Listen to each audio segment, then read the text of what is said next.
It is June 16, 2025, and if you're trying to understand the current administration's immigration policy, you might need a flowchart, a bottle of aspirin, and, well, a very strong drink. On one hand, President Trump has declared a war on undocumented immigrants, ordering what he calls the single largest mass deportation program in history. He's targeting major cities, the supposed core of the Democrat power center, with the kind of aggressive rhetoric usually reserved for movie villains.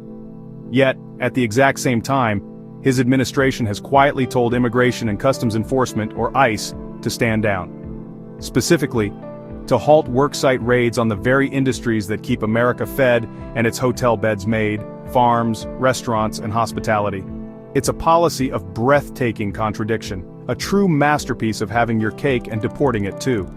This isn't just a simple case of policy confusion, it's a deliberate two-tiered system. Think of it like a bouncer at a nightclub who violently throws people out the front door while simultaneously waving in a select group through the back, but only to work in the kitchen for below minimum wage with no breaks. The administration is effectively creating two distinct classes of undocumented immigrants. There are those who live in cities like Los Angeles or Chicago, who are now facing the terrifying prospect of mass roundups.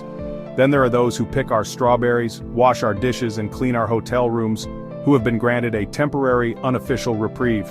They are not being offered safety or legality, just a temporary pass to keep working, hidden in plain sight. This whiplash-inducing policy exposes a fundamental, if deeply cynical, truth at the heart of the hardline anti-immigration stance. It's not really about the rule of law, national security, or any of the other talking points shouted from rally podiums. It's about labor. It's about acknowledging, in the quietest way possible, that certain sectors of the American economy would grind to a screeching halt without the very people the administration publicly demonizes. This selective enforcement creates a protected, yet deeply vulnerable workforce. These individuals are deemed essential enough to be shielded from deportation, but not worthy enough to be granted the rights, protections, or pathways to citizenship that come with legal status. They are, in essence, phantoms propping up entire industries. The sheer audacity of this approach is something to behold. The Trump administration is attempting to perform a political high-wire act, balancing the demands of its base for mass deportations with the non-negotiable needs of powerful business interests. The result is a policy that is both cruel and pragmatic, a system that manufactures precarity as a feature, not a bug. It sends a clear message. Your presence here is tolerated only as long as your labor is needed. You can stay for now, but don't you dare ask for rights, don't you dare ask for a living wage, and certainly don't you dare ask for a future. This isn't a solution to the immigration crisis, it's the creation of a permanent, state-sanctioned underclass. So, why the sudden soft spot for farms and hotels? The answer is simple, and it's the same reason your uncle suddenly becomes a huge fan of your cousin after she wins the lottery money. The agriculture, hospitality, and food service industries are fundamentally reliant on immigrant labor, a significant portion of which is undocumented. The Department of Agriculture has estimated that around half of the nation's crop farm workers are undocumented. These are the people who perform the back-breaking labor of picking fruits and vegetables, often for low wages and in grueling conditions that most native-born workers are unwilling to endure. Taking them away isn't just an inconvenience, it's an existential threat to the food supply chain. The administration seems to have learned this lesson the hard way. After years of aggressive enforcement rhetoric that spooked the agricultural sector, President Trump himself admitted the economic reality. In a moment of surprising candor, he acknowledged the concerns of farmers, stating, "We can't take farmers and take all their people and send them back, because they don't have maybe what they're supposed to have, maybe not." This is the political equivalent of a mob boss saying, "We can't whack this guy, he owes me money." It's a tacit admission that the law and order crusade stops where the profit margins begin. The policy pivot is a direct response to pressure from powerful business lobbies that are, ironically, often aligned with the Republican Party. The same logic applies to the hospitality sector, which includes hotels, resorts, and restaurants. These businesses depend on a vast workforce for cleaning, cooking, and service roles, jobs that are often characterized by long hours and low pay. The American Hotel and Lodging Association has repeatedly warned of labor shortages, a problem that would be catastrophically worsened by mass deportations of their existing workforce. By pausing raids on these businesses, the administration is providing a crucial subsidy in the form of cheap, pliable labor. It ensures that hotel rooms remain clean and restaurant kitchens stay staffed, all without having to address the underlying issues of wages, working conditions, or legal immigration pathways. This selective enforcement isn't an act of compassion, it's an act of cold economic calculation. It's a carve-out designed to protect business owners, not workers. The government is essentially telling these industries, we will look the other way, allowing you to continue benefiting from this labor pool as long as you don't cause a fuss. This arrangement keeps consumer prices for food and travel lower than they otherwise would be, creating a system where the entire country benefits from the exploitation of a silent workforce. The pause on raids is not a humane gesture, it is a strategic decision to maintain the status quo for the sake of economic stability, or more accurately, for the sake of business owners' bottom lines. For the workers caught in this policy's crosshairs, this protection is a poisoned chalice. It offers the illusion of safety while systematically stripping them of any real power. Yes, an ICE agent might not raid the farm where they work today, but that is the extent of their security. They remain undocumented, which means they have no legal standing, no path to citizenship, and no recourse against exploitation. This creates a perfect environment for abuse. An unscrupulous employer knows that a worker without papers is unlikely to report wage theft, unsafe working conditions, or harassment. Where would they go? Complaining to the authorities could mean risking deportation for themselves or their family members, even if the workplace itself is a temporary safe zone. This policy effectively institutionalizes a system of modern-day indentured servitude. These workers are tied to their employers not by chains, but by the ever-present threat of their legal status. They can't simply quit a bad job and find a new one with the same ease as a legal resident. Their protection is conditional and tied to their role in a specific, shielded industry. This dependency makes them intensely vulnerable. They are forced to accept whatever wages and conditions are offered, because the alternative, unemployment, means losing their precarious shield and facing the full force of the state's deportation machinery. It's a cruel bargain. Your labor is welcome, but you, the human being, are not. Furthermore, there is absolutely no indication that this temporary reprieve comes with any hope for a better future. The guidance from the Department of Homeland Security is a pause on enforcement, not a proposal for amnesty or legalization. These workers are not being put on a path to a green card or citizenship. They are being warehoused as a convenient labor source, their lives put on hold indefinitely. They can contribute to Social Security and Medicare through payroll taxes, many do, but they will never be eligible to receive those benefits.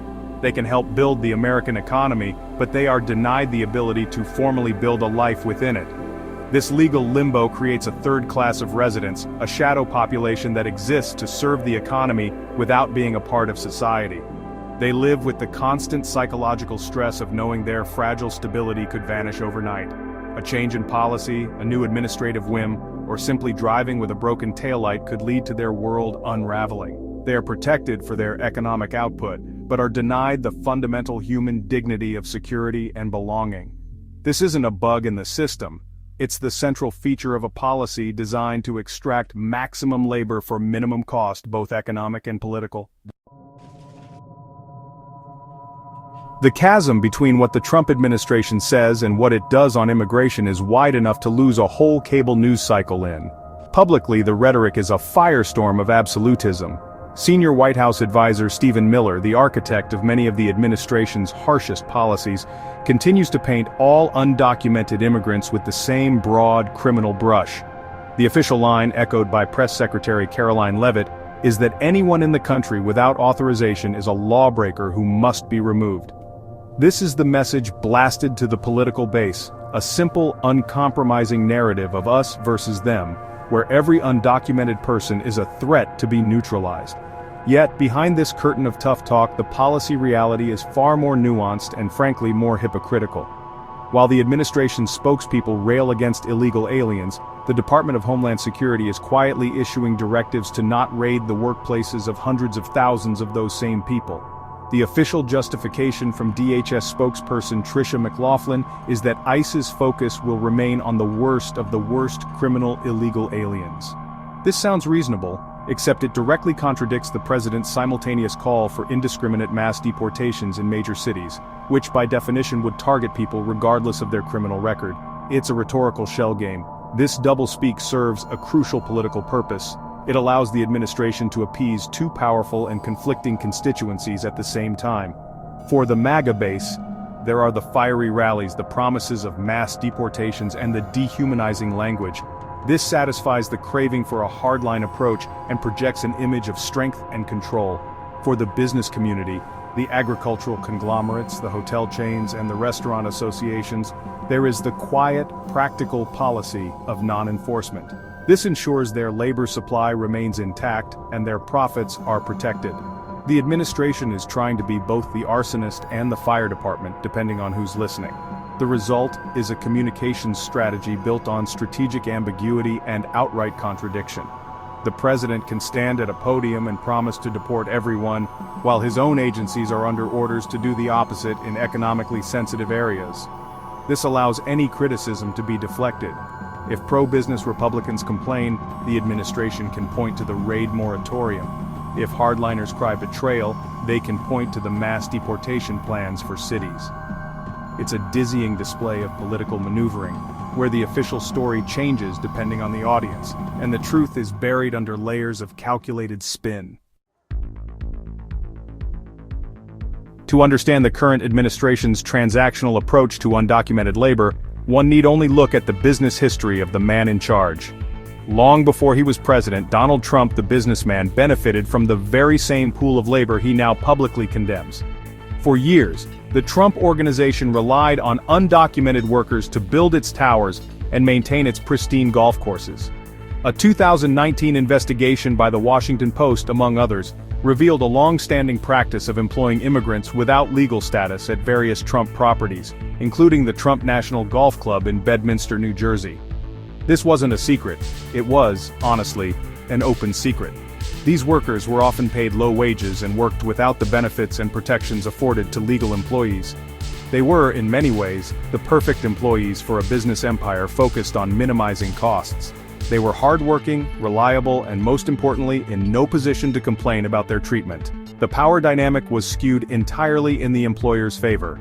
This history provides a crucial context for the current national policy. The selective pause on raids is not a new idea born in the White House. It's the scaling up of a business model that the Trump Organization practiced for decades. Talk tough on immigration, but quietly rely on the cheap labor it provides. The hypocrisy is, well, pretty stark.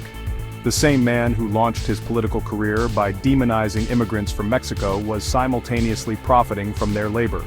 The workers at his properties were not, as his rhetoric might suggest, dangerous criminals. They were people like Victorina Morales, a Guatemalan woman who made Trump's bed and cleaned his toilets at the Bedminster Club for years before coming forward with her story. They were essential to maintaining the luxurious image that is central to the Trump brand, yet they were always disposable, their precarious status a tool to ensure their silence and compliance. This personal business history makes the current federal policy feel less like a national strategy and more like a familiar business practice writ large. The president is applying the same logic to the country that he once applied to his golf courses. He understands from first-hand experience that certain businesses depend on this labor. Therefore, the most pragmatic solution is to create a system that allows this dependency to continue while publicly maintaining a facade of hardline enforcement. The policy isn't a departure from his past, it is in fact the perfect continuation of it, transforming a personal history of convenience into a national strategy of exploitation. The administration's two-pronged immigration policy has not created unity within the Republican Party. Instead, it has exposed the deep fault lines that run through it. On one side, you have the ideological hardliners and Trump loyalists who champion the deport them all rhetoric. They see any form of leniency as a betrayal of the America First agenda. For them, the law is absolute, and the economic arguments are secondary to the principle of national sovereignty. This faction is energized by the calls for mass deportations in cities and views the pause on raids in specific industries with deep suspicion, seeing it as a concession to special interests. On the other side of this intra-party conflict are the pro-business, pragmatist Republicans, particularly those from agricultural or service-heavy districts. These lawmakers are hearing directly from the farmers and business owners who are terrified of losing their entire workforce. Representatives like David Valadao from California's Central Valley and Tony Gonzalez from a sprawling Texas border district have publicly urged the administration to be more strategic. They argue that deportation efforts should focus on genuine criminals, not on long-term, otherwise law-abiding workers who are integrated into their local economies. Their plea is not rooted in humanitarianism, but in economic survival. This division creates a fascinating political theater. The pragmatists are forced to walk a tightrope, expressing support for border security while simultaneously begging the administration not to cripple their local industries. They have to signal loyalty to the party's leader while gently pushing back against the real-world consequences of his most extreme rhetoric. Their position highlights the inherent contradiction in the modern GOP platform. How can you be the party of big business while also advocating for policies that would devastate key sectors of that same business community? It's a circle that is becoming increasingly difficult to square. The current policy is the administration's awkward attempt to placate both factions.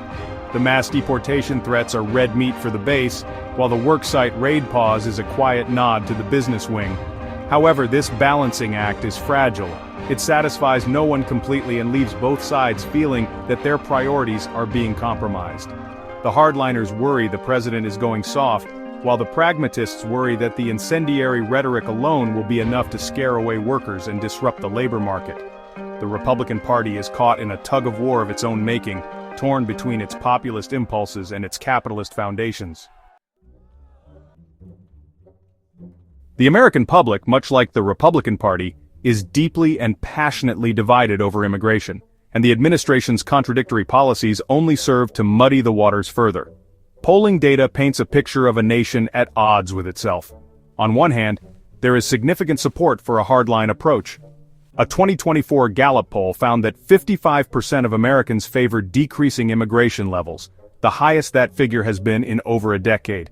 A CBS poll from this year showed 54% approval for Trump's deportation policies, suggesting that the tough rhetoric resonates with a majority of the country, or at least a narrow one. However, other polls reveal a more complex and conflicted public sentiment. When the focus shifts from abstract policies to the human reality, opinions can change. A Quinnipiac poll taken during recent protests against the mass deportation plans in Los Angeles found that 56% of respondents disapproved of the policy.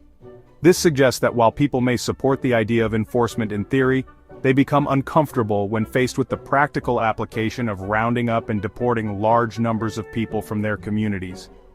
An AP NORC poll further illustrates the confusion, finding a near-even split, with 46% approving of Trump's handling of immigration.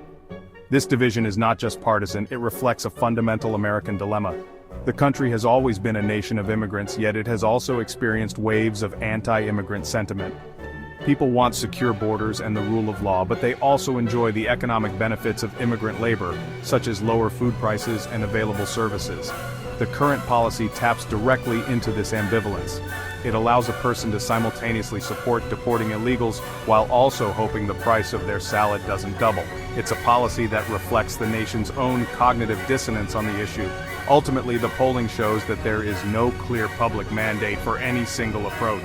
The country is split, and the administration's strategy seems designed to exploit this division rather than heal it. By pursuing two conflicting policies at once, Trump can rally his base with one, while hoping the other quietly keeps the economy humming along without alienating too many moderate voters.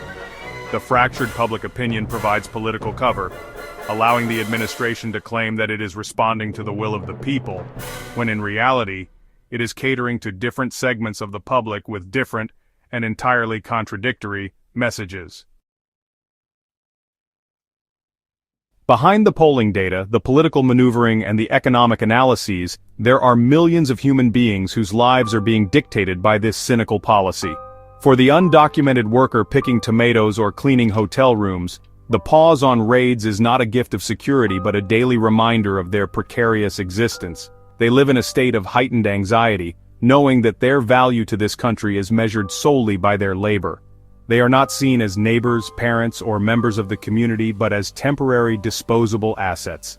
This constant stress takes a profound psychological toll, affecting not only the workers themselves but their entire families.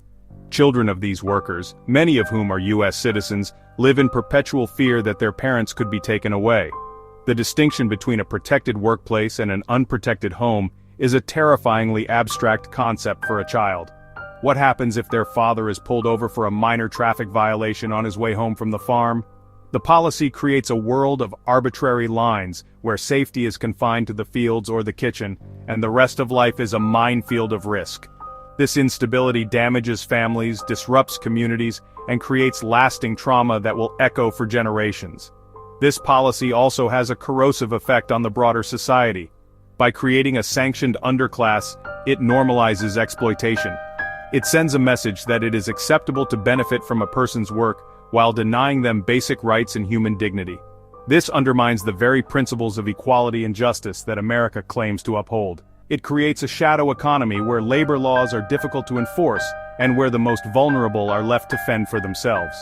This is not just a problem for the immigrants, it is a problem for a nation that is willing to compromise its values for economic convenience. We must look beyond the sterile language of labor supply and enforcement priorities and see the human cost. We are talking about people who have often fled violence and poverty, who work in some of the most demanding jobs to provide for their families and contribute to our society. To shield them from deportation only so their labor can be more easily exploited is a profound moral failure. It is a policy that strips away their humanity, reducing them to mere cogs in an economic machine. This is the tragic human reality at the heart of this two-faced strategy. In the end, the Trump administration's immigration policy is not a paradox. It is a perfectly logical, if deeply disturbing, system designed for a specific purpose. It is the intentional creation of a permanent underclass. By simultaneously calling for mass deportations while quietly shielding workers in essential industries, the administration has engineered a workforce that is both indispensable and powerless. This isn't a temporary fix or a policy contradiction.